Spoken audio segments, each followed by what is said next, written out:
as a motorsport interviewer and journalist in this country, I get to cover all sorts of different stories and categories, and obviously get lots of different sort of requests of stories and features to cover. So, Hugo, I'm going to hand it straight over to you. I'd like you to introduce yourself and tell our audience a little bit about what we're going to be discussing today. Yes, thank you, Luis. So my name is Hugo Youngqvist. I am a racing driver in Sweden. I have raced 12 years in go-kart from 2012 to 2024. And since 2021, I recently started. I have raced in F1 esports on a national level and on a worldwide level, I'll say. Not exactly the highest world championship, but world championships nonetheless. And today I work a lot with a racing series called Aquila Formula 1000, with the goal of helping young drivers to advance into bigger Formula car series, which is something that I struggled a lot with when I was in karting due to financial issues.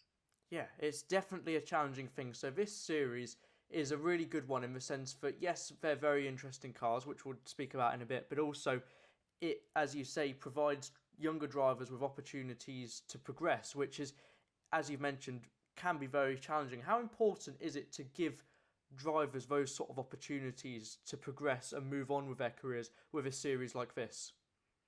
I think it is very, very important because when you're in karting, and let's say you are 16, that is generally the time and a place where you need to advance into Formula 4. There used to be another step in between called Formula Ford, which is no more. But the step from karting to Formula 4 is quite big. I don't think it's very difficult to describe the difference of just jumping from a kart to a racing car. And Aquila is a racing car that provides you with a good step into Formula 4 that you can start with from a very young age. You can start with from in Aquila from the age of 12, and then you have a few years to develop, and so that you are more prepared and more ready to get into Formula 4 and other racing series. Yeah, so drivers as young as 12 can be competing in this category, which that's in itself is a great bragging point because motorsport, the drivers are getting younger and younger every year, and the guys that want to get to the top, you need to be starting in the likes of karting earlier. And, the jump, as we've discussed, from go-karts to race cars is huge. So to have almost this kind of category that stages that gap between karting and Formula 4, that is brilliant, isn't it? Yeah, I personally, if this would have been around in 2014 or 2012 or whatever it was when I started my karting career, and I felt now I have the potential to advance. Since this wasn't around then, I did not have the same opportunity as other people as other drivers have, and due to also like I mentioned before, the economic situations, I kind of got stuck there in karting. Yeah, no, it's certainly challenging, and I think more than any time now these days, it's difficult to progress in motorsport. It's a funny old game. It can be very challenging. So it's great that there's this now opportunity for younger drivers to give someone new a go, I guess.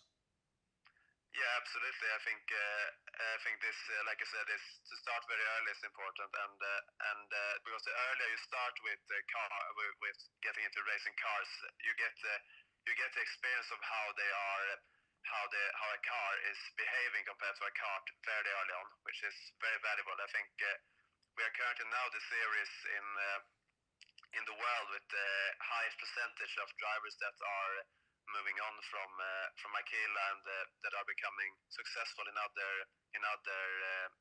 racing series. Yeah, for sure. So give myself and the audience listening at home a bit of an insight into the series itself. Tell us a little bit about the cars and the sort of the style of racing that this discipline can offer. cars. They are designed to be. They have they have a top speed of 170 kilometers an hour, which they are limited to that because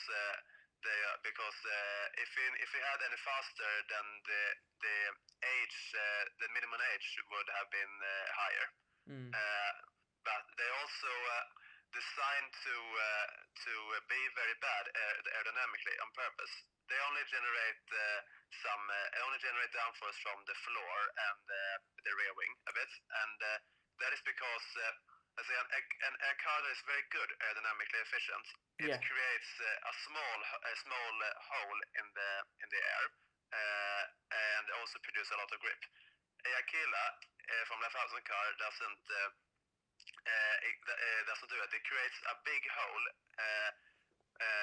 This is because that the cars behind can get the slipstream effect.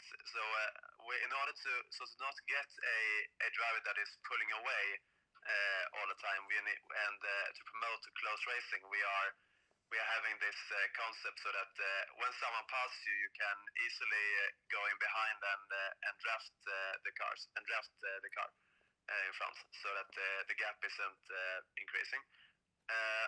Secondly, the cars are very, very cheap to use, and we have a concept that basically means that you can buy a car for about 30,000 euros, I'm gonna say. Mm-hmm. Yeah. And I'm not that good in pounds. So, no, that's fine. Yeah, so about a new car for 30,000 euros, give or take, and that car can easily be resold because a lot of parts that we're using are recycled. So that as soon as something breaks, you can just replace it with stuff that you find not in the junkyard, but basically. So the main materials are steel and aluminium, and the monocoque is built from fiberglass. But so that means that the car's total weight is 410 kilos, and 125 of those is recycled. So that means that this means that this is actually the series in the world that produces the least amount of CO2, thanks to that concept. And also another consequence is that when the car, because they're so easy to maintain, when you decide to sell your car, you can sell them for about 16,000 to 21,000 euros, and they can be used for about we don't know exactly how long, but for very long. I drove a car that was 10 years old, and it felt like it was brand new to drive, basically. Yeah, no, it's good. And I like that idea, actually, because not only does this series, from how you've explained this, produce good race cars that can provide experience to drivers, it's also tackling and considering issues and challenges that plague our sport, obviously, with the sort of environmental side of things, the reusing equipment kind of thing, and also the costs, as well as obviously opportunities for younger drivers. So it's considering everything that a race series should do, really, isn't it? Yeah, I'll say definitely, because I have been participating in several conferences now in the EU, and I have used this kind of philosophy and policy that we're using in other forms of society, and our policy is definitely valuable and useful for pretty much all other fields that I have come across. Yeah, for sure. So just to sort of round out this section of the feature on this, because we're hopefully going to speak to some drivers in a little while. We're sort of early stages of the year now. What's sort of the expectation? Are there any aims for you in the category going ahead for this season, or just more exciting racing coming up? I think first of all, more exciting racing. That's the main point. Secondly, I am hoping to. I have some plans for creating.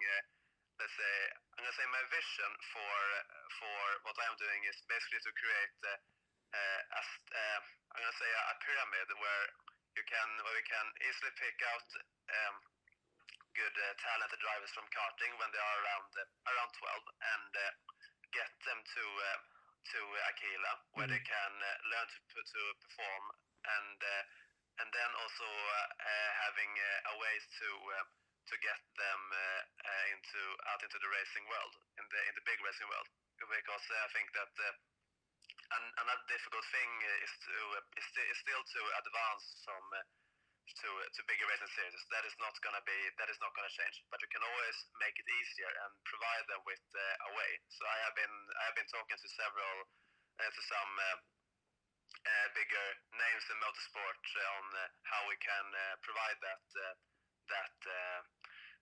help for them. Yeah, well, like I said, I think it's a great idea giving these drivers not just a championship in a car to race with, but also all these extra opportunities. Just to sort of, as I said, round out this section of the chat, if there's anyone or any companies or any drivers you want to give a mention to before we move on to talking to some drivers, now's the opportunity for any shout outs you want to give. I think we have a very exciting driver who is starting this year. His name is Deven, and he is part of the Minardi program, which I think, and I'm really excited to see what he's doing. But also, I think we have other drivers such as Rickard Olsson and Alex Gustafsson, who are a part of the Swedish national team, if I'm not mistaken. I think they can have really high potentials. And also we have a former driver called Kevin Suson, who has stepped down from driving and become a team principal instead. Oh, great stuff. No, there's from what you've just said there's lots to look forward to this year coming up. So, but Hugo, it's been really good to talk to you today about this fantastic series. And like I said, we're now going to be turning our attention to talking to some drivers. So thank you very much, mate. Thank you very much. So we transitioned from talking to someone that's very much involved behind the scenes and organising these championship races to now a new, young, up-and-coming driver who's making the jump from go-karts to karting. So once again, I'm going to hand it straight over to you. Would you like to introduce yourself to our audience? Yeah, my name is Deven Grabko. I'm a karting driver a racing driver from Toronto, Sweden. I'm half American, half Swedish. Tell us just to start with a little bit about your racing career to date. Obviously, you've been very busy in karting, haven't you? Yeah, I have. So I think we did about 40 races. 40 races, I think. And what sort of stuff have you competed in so far? So it was mostly national races, like races in Sweden. I think about 10 of them were international. So like we did most for international races in Italy and Spain. And you know, a lot of younger drivers, more often than not, start in karting, don't they? How important is it to use go-karting to sort of kickstart your career and learn everything you need to know as a racing driver? I think it's very important to start with karting because it teaches you all the basics, like controlling the car, like how to like rotate the carts, and it teaches you all like the basic things that you need to know. So it's not like such a handful when you're starting into cars. Yeah, definitely, and it's good fun as well. It always provides good racing, doesn't it? You must, as much as it's, you know, a lot of hard work and a lot of effort, you must enjoy being part of the sport anyway. What do you like most about sort of looking back on your time in go-karting? Probably the like intense racing of it and the racecraft and stuff like that. Like when you're in a race, you know, you have a hardcore fight, passing back and forth. And I like that it also takes some brains as well. You have to have some good racecraft to win. Yeah, well, that's half the thing. You know, it's fair enough being quick, just going around a circuit, but it's massively important to know how to battle, because not only is it fun, that's how, if you've had a difficult qualifying, for example, that's how you're going to get through the field, isn't it? So I imagine pretty important to get your head around that and running close to other competitors as well. Yeah, it's very important. Good stuff. Well, it sounds like karting has treated you well. As you know, we always like to hope with the younger drivers coming through in our sport. Just tell us a bit about sort of your aims of moving over to cars. When did you sort of realise now was the right time to start thinking about going from karting, which, like I said, clearly treated you well, to moving to say the Aquila Formula Series? Well, I think we started realizing it when, in like about middle of junior season, when I was competing high with most of the top drivers. I won a couple races already, and we especially realized that we were ready after we had taken the 2 championships after Gothenburg Grand Prix. So, yeah, I really think we won almost everything there was to win in the X30 junior category. So then I think we were good. We were ready. And how did you come across the Aquila Formula Series? Like, how did you discover it? Did anyone get in touch with you? And how did you sort of go about learning about this category? Well, I think I'm not really sure how, because usually mostly my dad doing that stuff. But I think we did some research on different formula classes, and we wanted to have a class that could really just teach us the basics of formula racing for the gearing and stuff, and like all the new car stuff that you don't have in karting. So we wanted to just have a basic class that can just learn us all those basic abilities before going straight to Formula 4. Yeah, I mean, you sound pretty ready to make the jump, but obviously it is a big transition, isn't it, from karting to cars? Are you a little bit sort of apprehensive or daunted by the challenge ahead? Yeah, yeah, it's gonna be pretty hard to learn all these car things, because it's like the same. The techniques are like completely different. Like, there's so many more things to learn. You kind of have to relearn everything, because even just to like the steering that you have, and like how to using the pedals and stuff like that. Like, you have to use them all in different ways. So you kind of have to relearn everything, and it's pretty hard. Yeah, it's more different, I think, than people realise. I think straight away as Yeah. well, they're a lot bigger, so it's scaled up, and also you're going to be going quite a bit quicker, aren't you? Yeah, I think at the longest tracks, the car tops out about 180 kilometers an hour. Yeah, well, and as well, like sort of, you mentioned there you're going to be going to different venues as well, so lots of new opportunities and exciting experience up ahead. But how's the progress and preparations ahead of this season going so far for you? It's going pretty good. Um, I have a simulator here in my room, and we've been practicing on that like every single day for like a couple months now, and it's going really good. I presume you've I mean, that's obviously in itself is very important, isn't it? Because it's making use of that time where you're not out on track using the simulator. That is, in my opinion, of recent years, become almost as well used and as popular as karting, and as important, really, isn't it? It's crucial to prepare, isn't it? Yeah, it really is. So I presume you've been out in the car already. Is that right?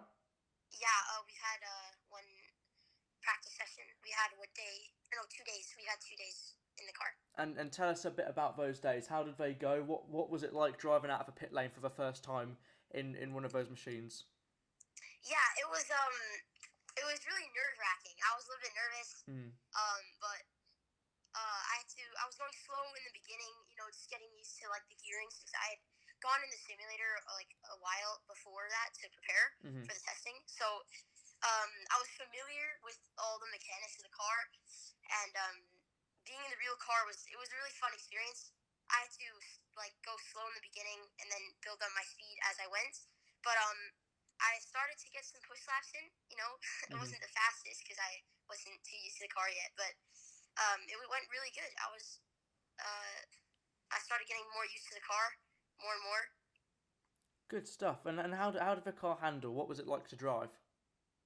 It's a little bit different from karting, because in karting you have like you barely turn the steering wheel. Like, in most turns. Like in most turns, you can like only see like a little bit of steering in there because you kind of just like rotate it. It's mostly the rotating in the pedals that turns it around. The steering wheel's only there to like guide it. In cars, it's almost the same, but your steering wheel does a lot more of the work because the steering is much less sensitive. So you have to turn the steering wheel a little bit more to do each turn. So it's a little bit more steering in cars. Yeah, no, it sounds good. It sounds like you got to grips with it quite quickly. Do you think it was a good car as a kind of something to learn in as a younger driver? Because obviously you can be, very young to drive these machines now, can't you? So do you think it's a good piece of equipment to learn while you're making that jump up to race cars from karting? Yeah, I think it's awesome.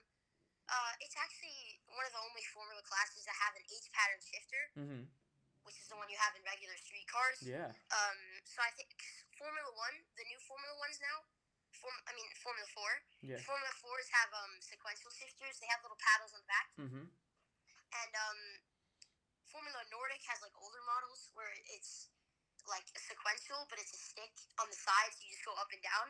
So it's different from most of the Formula classes, but it's still a good way to learn the fundamentals of a Formula car and how it behaves. Yeah, absolutely. Well, just to round off here, obviously, big year up ahead. What are you most looking forward to with the season upcoming? Probably the race. I really think it's fun to do the starts because we practice the starts in our testing in the Formula 1000. We tested one start. It is so fun. It's like when you're going, it feels like a roller coaster because you just like let go of the clutch and you just fly forward at like super high speeds. Yeah, I can only imagine. It sounds great fun. I'm sure there's lots to look forward to, lots of exciting races and challenges coming up. But Deven, it's been great to speak to you today. Thank you for giving such a good little insight there. And keep up the good work, mate. Yeah, thank you very much. Coming to the end of what has been a very interesting feature, we've got one more interviewee to chat to. So once again, I'm going to hand it straight over to you. Introduce yourself and tell us a little bit about your racing career so far. Well, I started racing when I was around 6 or 7, I think. And it was just me and my father. We bought this really trashy Cadetti, which is like for 6-year-olds to drive go-karts. And we had some biking gear or something, and it was just generally not very good gear, and we just started off like that. Then we just drove quite a lot for fun over the past years, and it's kind of turned into a career, I guess. It's been really fun. Yeah, absolutely. It sounds good. I mean, it's good that it seems like it's built and it's continued growing. So the jump up to cars with the Aquila Formula Series, it's a logical step, isn't it? It makes sense to be moving into that kind of series after spending what has been, I imagine, quite a successful time in karting. Yeah. It's also a really big step to go from small karting to like a really big car. Yeah, well, we've been talking about this a lot throughout this feature. My previous interviewees, I presume, have you driven the car yet? I mean, yeah, I have driven. I think it was a Volvo, a Swedish car, and it was actually very fun, and I learned pretty quickly. It was pretty easy when you're used to the wheel already, because I had to learn to change gears and such. But when you're on a racetrack, in contrasting from a go-kart to a race car, like you said, it's a big step up. What would you say is the biggest difference, the most noticeable difference?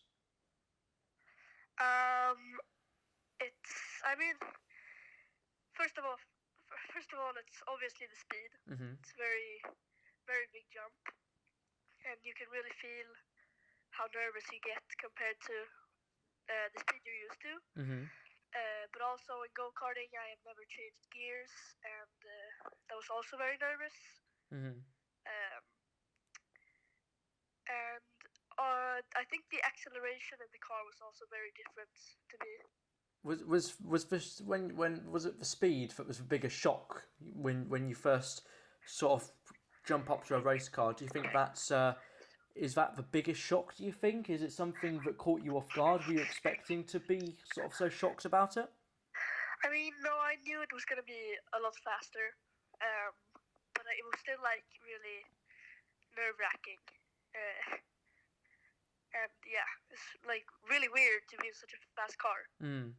And the Aquila Formula Series, tell us what you think of it, because they look like great little cars and a great proving ground to learn before you continue up the motorsport ladder. It seems like a good combination of car and championship. Yeah, it's. I've been working a bit as a mechanic for my dad uh, during these years, and I've really noticed how in the Aquila series it's more like a family compared to karting. So Mm-hmm. it's um, a lot of people hang out together, and uh, we usually just help each other. It's really fun, and I find it like inspiring, if you know what I mean. How important do you think, especially at sort of the earlier steps on the ladder, on the motorsport ladder, how important do you think it is that the series is not just a race championship but also a community and people get on within the paddock? Do you think that's pretty important?